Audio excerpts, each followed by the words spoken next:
these fruit, don't you? Yes, sir, they do. My name is Wayne Calloway, and I'm the retired miller up here. I spent 10 years up here, and I love this place. In the 1840s, Mr. Jake Riker, and that's his picture there, came down here by Flat Creek and built this mill. Back then, and it still is, corn is was a vital part of their food. But dried corn, if you saw it, it's little grains, it's hard and it's hard to do anything with. You can't eat it like that.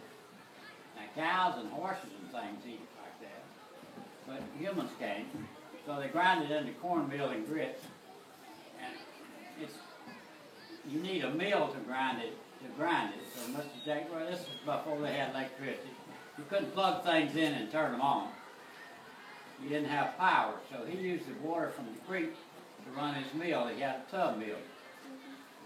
And the farmers in this area bring the corn down here to have ground in the cornmeal and grits. And then nobody had the money then. So he took a portion of their corn for his feed. He called it a toll. He took about an eighth of it. And he could use that, he could grind that to feed his family, or maybe he could trade it for something else. Y'all got over in Bruton the T.R. Miller Mill Company, which is a big sawmill. This is a different kind of mill. If you want to build something now, you can go buy lumber and build it. But back when this was done, they didn't do that. They used to cross-cut saw. There's one hanging on that beam there, and sawed the timbers down, and then they took something like this broad axe and hewed these beams out. This was Jake Riker's broad axe. Now I learned something when I was up here before. The handle's got a little slight curve in it. You put the handle in one side if you're right-handed, if you're left-handed you put it in the other side. And you work the side of the log. As far as I know, that was Jake Riker's broad axe, so that may be the broad axe that made these marks on these beams here.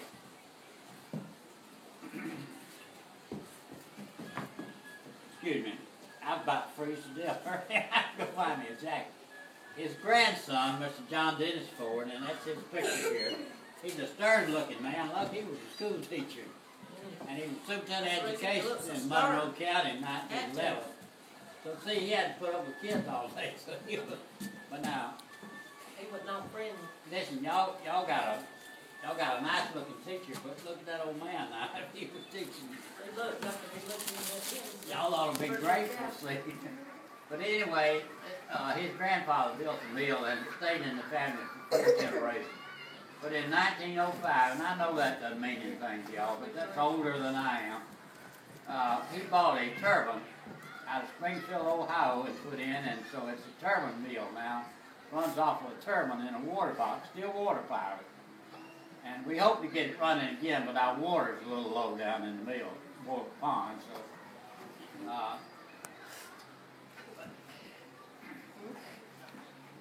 This is the mill. This is a 36-inch mill. There's 2 stones in there. The bottom stone is called the bed stone, and the top stone is called the runner. And there's little grooves cut into it, so the corn goes into the hopper. And as it runs, that bottom piece underneath the hopper is called the chute.